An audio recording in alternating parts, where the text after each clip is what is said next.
Медина сөмкесін тоқу үшін маған осындай екі донышко кетті. Мінекей артқы жағында фотосы жоқ, алдыңғы жағында фоны бар. Және де бұл сөмкені тоқуға бір моток осындай розовый цветті жіп кетті. Және де сәл ғана сары жіп араластырдым. Сонымен қатар кисточкаға арналған осындай фурнитура. Мінекей бір жағы ашылатын. 5-6 номерлі екі ілгек, осындай 4 маркер, ұзын темір бау, және де осындай қысқа ручкасына арналған, екі жағына да тағуға кольцо, карабин қажет.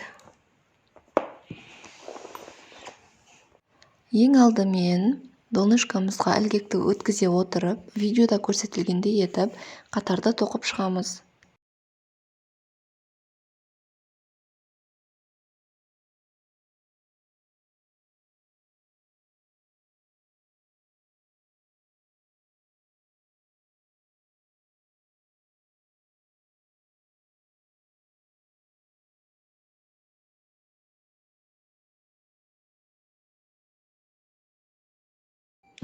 Мінекей соңғы бөліміне келдік.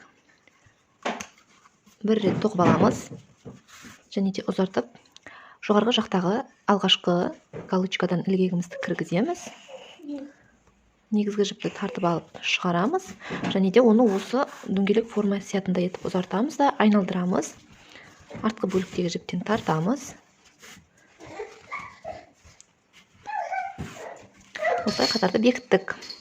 Енді қарап тұрсаңыздар, мына донышканың әр жағындағы тесік, мына дөңгелек тесігі көрініп қалды. Біз оны білдірмес үшін бекіту тігісін жүргіземіз. Ол үшін номері 5 ілгекті пайдаланамыз. Осы негізгі жіп шыққан тұстан бастап, осы аралықтан ілгекті кіргіземіз. Негізгі жіпті іліп алып шығарамыз. Екінші бөлікке кіргіземіз. Негізгі жіпті іліп алып шығарамыз да, оны ілгектің бойындағы жіптен өткіземіз. Келесі бөлікке кіргіземіз. Тура осылай қайталау арқылы тоқимыз. Сол кезде бізде мына донышкадағы мынандай тесіктердің артқы жағы бітеліп, әдемі болып көрінбей тұратын болады. Барлығын осылай мына аралыққа дейін тоқимыз.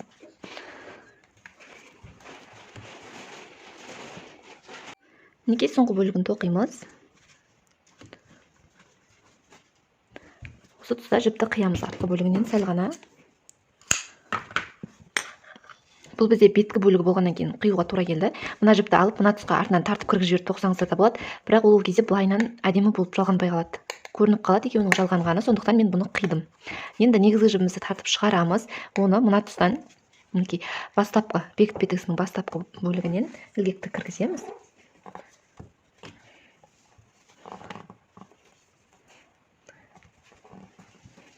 Негізгі жіпті іліп алып шығарамыз сол жерден. Және де оны артқы бөлігіндегі аяқтаушы жіптен мінекей кіргіземіз.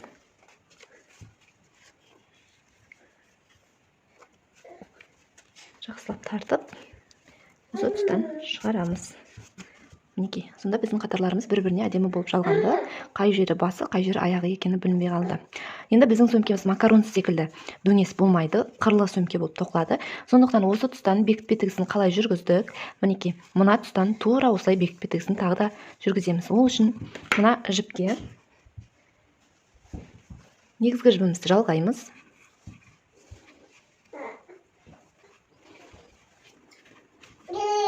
Негізгі жібімізді осылай жалғаймыз. Енді осы тұстан мінекей ілгекті кіргіземіз. Номер 6 ілгекті кіргізіп, негізгі жіпті іліп аламыз. Келесі бөлікке кіргіземіз. Тоқу барысында мына жіптерді аралықтарына кіргізіп жіберсек болады. Мінекей.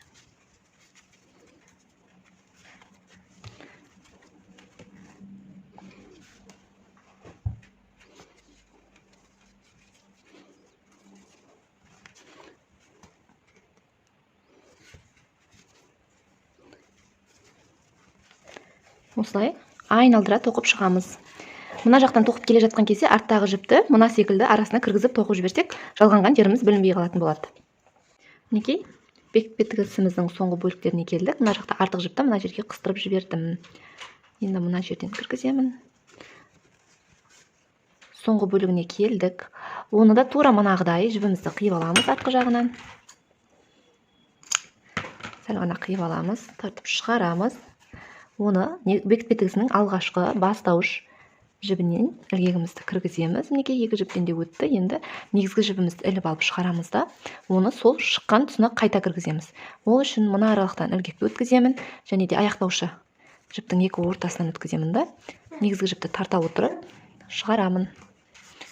Бұл артылған жіпті осы аралыққа байлап, мына тоқылған бөліктердің арасынан кіргізіп жіберемін. Мінекей біз осындай дөңгелек формамызды тоқып алдық. Енді оның мына боковойын жанын тоқитын боламыз. Ол үшін мінекей мынау бізде жалғанған тұз. Енді қараңыздар, келесі қатарды тоқу үшін біз мына аралықтардан кіргізетін боламыз.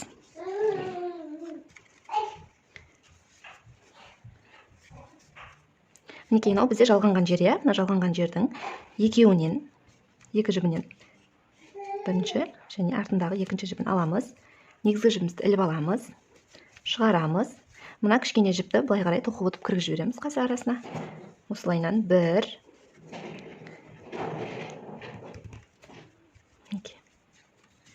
Келесі бөліктен кіргіземіз. 2, 3. Әрбір 5 галочкадан кейін, осындай 5 галочкадан кейін, кейінгі қатарды 2 еселейміз.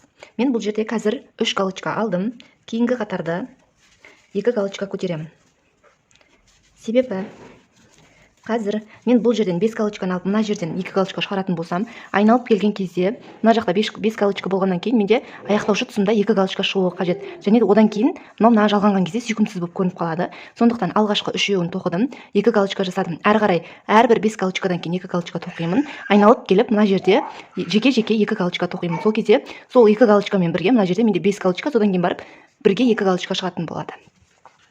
Енді әрі қарай жекелей 5 галочка тоқимын. 1, 2, 3, 4, мінекей 5. Енді одан кейінгі бөліктен бірден 2 галочка шығарып тоқимыз. Неліктен бұлай тоқимыз? Себебі біздің сөмкеміздің жаны, мынау бізде дөңгелек форма ғой. Осы дөңгелек формада егер біз 2 галочкадан тоқымай барлығын бірден тоқитын, 1 галочкадан тоқитын болсақ, мына жер бізде тартылып байнан болып қалады. Сондықтан әр 5 галочкадан кейінгі галочканы 2 еселесек, мына қыры бізде тартылмай өзінің формасын жақсы ұстап тұратын болады. Әрі қарай тура осылай 5 галочкадан кейінгі галочканы 2 еселеу арқылы тоқып келеміз. Мінекей мына түсіндіргенімдей, мына жерден мен жекелей 2 галочка аламын. Жеке 1, жеке 2. Енді қатарды біріктіремін. Сонда қарасаңыздар, мына жерде менде 2 еселенген галочка, 1, 2, 3, 4, 5 және де 2 галочка. Сонда менде мына жерде әдемі болып жалғасатын болады қазір қатарым бір-біріне.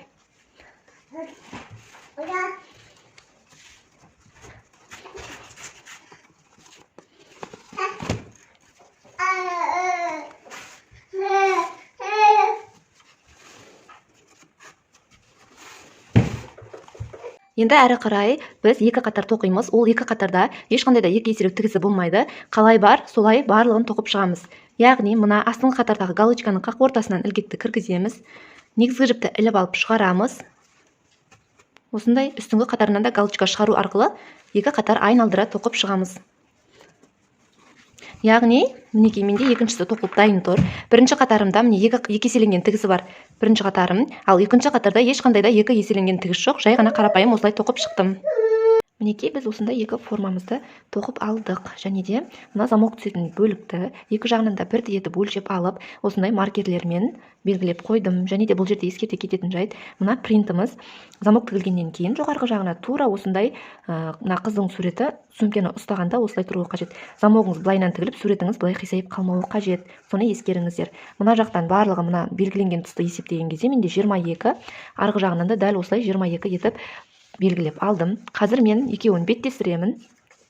Жиектеріне бекітпе тігісін жүргіземін. Ол үшін ең бірінші мына суреті бар беттен, оң жақ бетінен жоғарғы жағына замок тігетін бөліктен бекітпе тігісін мына аралыққа дейін тоқимын. Және де екеуін біріктіре отырып, астын тоқимын, айналдырып алып келіп, арғы жақ бөліктің үстіңгі замок тігетін бөлігіне бекітпе тігісін жүргіземін. Ендеше бастаймыз. Мінекей мына жіпті аламыз. Белгіленген тұстан, маркер белгіленген тұстан негізгі жіпті іліп аламыз. Келесі бөлікке кіргіземіз. Негізгі жібімізді іліп алып, ілгектің бойындағы жіптен өткіземіз. Мына артылған жіпті артқы бөлігінен бір рет байлап, тоқылған бөліктерден өткізіп жібереміз.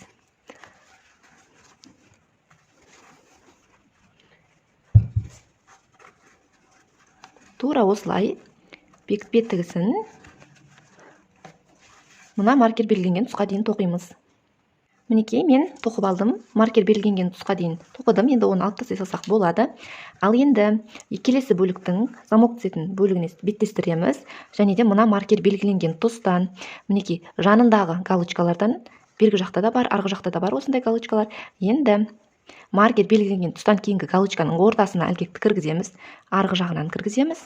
Және де бергі жақтағы, мінекей, негізгі жіп шыққан тұстан кейінгі галочкаға ілгекті кіргіземіз. Негізгі жіпті іліп аламыз. Ілгектің бойындағы барлық жіптен өткіземіз.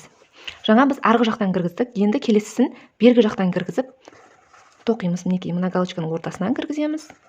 Арғы бөліктің галочкасының ортасынан кіргіземіз. Негізгі жіпті іліп алып шығардық. Енді арғы жақтан бастаймыз. Әркез осылай бір-бірінен оң жақтан сол жаққа, сол жақтан оң жаққа кезектестіре отырып, осылай тоқимыз. Бер жақтан бастаймын.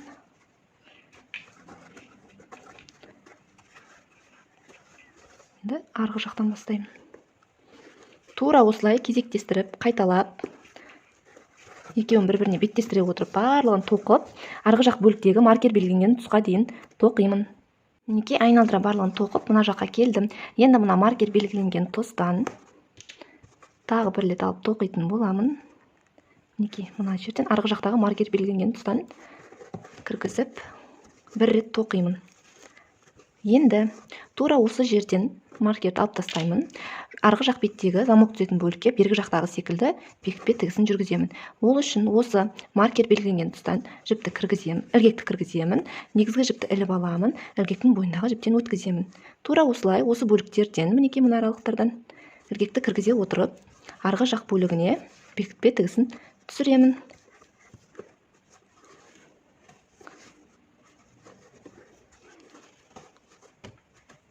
Мінекей, тура осылай қайталап, мына жерге дейін тоқып келеміз. Мінекей, байқасаңыздар, екі орталықтың бірігіп тіккен тігісі бізде мына жер. Сондықтан мына аралыққа тағы да бір рет кіргізіп, негізгі жіпті іліп алып тоқимын бекітпе тігісін. Және де осындай көлемде жіпті қиып аламын. Негізгі жіпті тартып шығарамын. Оны осы екі бөлікті біріктіріп тіккен алғашқы бекітпе тігісінен өткізетін боламын. Мінекей, мына галочкадан ілгекті өткіземіз. Негізгі жіпті іліп алып шығарамыз. Оны сол өзінің шыққан тұсына қайтадан кіргіземіз. Яғни ол бізде мына тігіс.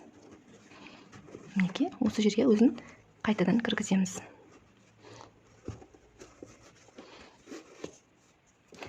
Мінекей, байқасаңыздар, осы жерде мына бекіту тігісі жүріп келе жатты да оңға қарай және де солға қарай бұрылып, тігісіміз әдемі болып шықты. Енді мына артық жіпті ішкі бөлігінен байлап, тоқылған бөліктердің арасынан өткізіп жібереміз. Сөмкемізге ручка жасайтын боламыз. Мен осындай екі түрлі жіпті пайдаландым. Жалпы бізде мынандай ашық бөлік қалмау керек. Сондықтан бұларды бір-біріне осылай беттестіріп, түйіп тастаймыз, байлап тастаймыз бір-біріне. Бір-біріне осылай байлап тастаймыз. Яғни жібіміз біздің шеңбер болуы қажет. Мінекей, мен мына жерде барлығы 1 метр жіпті пайдаландым. 1 метр жіпті ортасынан бір-біріне беттестіремін. Мінекей, бір-біріне беттестірдім, сонда менде 50-де 50 болды. Екі жағын осылай ұстаймын, бір-бірінен кері бағытта айналдырамын. Тартып отырып, кері бағытта айналдырамын. Мынаны бері қарай айналдырамын. Мінекей, барынша соңына дейін, айналғанына дейін айналдырамыз. Және де осылай керіп тұрып, бірден бір-біріне былай түйістіреміз. Сол кезде осындай ручка пайда болды бізде. Мына басына карабинді қыстырып, осындай ұстайтын ручка жасасақ болады. Мен бұл жерде сіздерге камераға сыйғанынша ұзындықты алдым. Яғни видеоға түсіргенде менде бүкілін бірден алып түсіру мүмкін болмады. Сондықтан осындай қысқа түрін көрсеттім. Мінекей, мына жердегі түйіннің артық жіптерін қиып тастап, оны мына бөліктердің арасына кіргізіп жіберсек білмей қалады. Одан қорқудың қажеті жоқ. Сондықтан мінекей қарасаңыздар, мына сөмкемізге біз қазір осындай 2 түрлі түстегі ручка жасайтын боламыз. Міне осындай ручка пайда болады бізде қазір. Мінекей мен барлығы сары түсті жіптен 4 метр, розовый цветтен 4 метр алдым, өлшеп алдым алдын ала, және де оларға мінекей 2 басын бір-біріне осылай байладым. Розовыйым 4 метр, сарым 4 метр. Олардың әрқайсысын осылай 1 метрден өлшеп отырып айналдырдым. Яғни айналдырып 2 басын бір-біріне осылай түйдім, және де олардың мынандай 2 басынан ұстап алдым. Мінекей осыны былайынан тартқан кезде, осылай тартқан кезде барлығы менде бірдей болып тұрады. Енді оны мына сол жағын ішке қарай, оң жағын сыртқа қарай керісінше айналдырамын. Тартып отырып айналдырамын. Тартып отырып барынша айналғанша айналдырамын. Және де ескерте кетейін, мынандай түйін бізде айналдыратын жерде тұрмауы қажет. Мінекей, мына түйін бізде қақ ортасында емес, сәл оң қолыма қарай жақын тұр. Мінекей, мына аралыққа да келіп қалған жоқ, соны мұқият қадағалаңыздар. Және де менде екінші басы мына жақта. Осылай екеуін ұстап алдым. Жіпті керемін, барынша тартамын. Оң қолымды ішке қарай, сол қолымды сыртқа қарай айналдырамын. Мінекей, оң қолымды ішке қарай, сол қолымды сыртқа қарай айналдырамын. Тартып отырып, осылай айналдыруды жалғастыра беремін.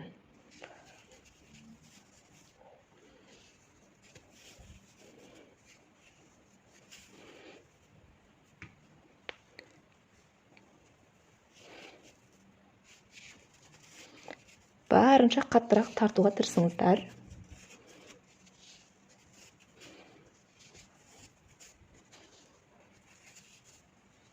Енді осылай айналдырып болғаннан кейін бірден 2 қолымызды, 2 алақанымызды бір-біріне беттестіреміз. Сол кезде біздің жібіміз осылай айналады, мінекей. Осылай бір-біріне айналды. Оны қайтадан осы қолымыздың көмегімен тағы да осылай айналдырамыз.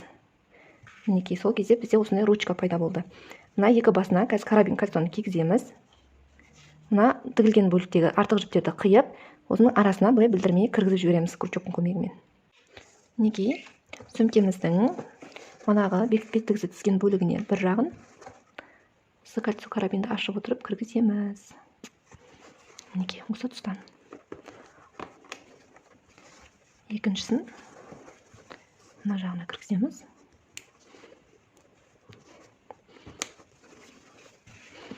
Мінекей, сонда бізде осындай ручка пайда болды сөмкемізге. Жерде сөмкенің ручкасы үлкенірек болып кетті, сондықтан оны шешемін. Осылайнан манағы осылай керіп тұрып 2-ге бүктеген бөлігімді осылай шешіп алдым, босатып. Енді оны 3-ге айналдырамын. 3 рет, мінекей, көріп тұрсыздар ғой. 3 рет бір-біріне айналдырамын. Мінекей. Сол кезде сүйкімдірек көрінеді екен.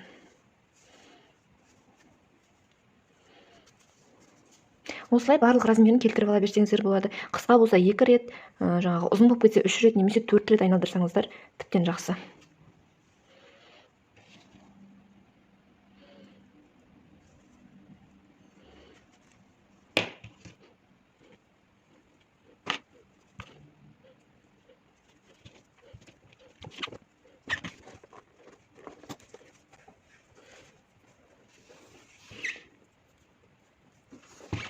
Айналдырыңқыраймын. Былай айналып тұрса, мынау бос болып тұр, сондықтан бір жағын тағып алғаннан кейін осылай айналдырыңқырап, екінші жағын тақсақ болады.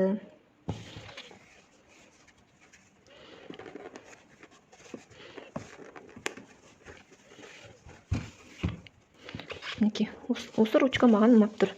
Чем біріншісіне қарағанда осы жинақырақ көрінеді екен. Мінекей, сөмкемізге осындай кисточка жасадық. Бұл кисточканың жасалу жолы менің YouTube арнамда бар. Және де мына бөлікке замокты қалай тігеміз. Ол сабақта менің YouTube арнамда бар. Сіздерге ссылкасы берілетін болады. Соған қарап замогын, кисточкасын жасап тағып алсаңыздар болады. Мінекей, осымен біздің сөмкеміз дайын. Ұзын темір бауында осы аралыққа тағамыз. Мінекей.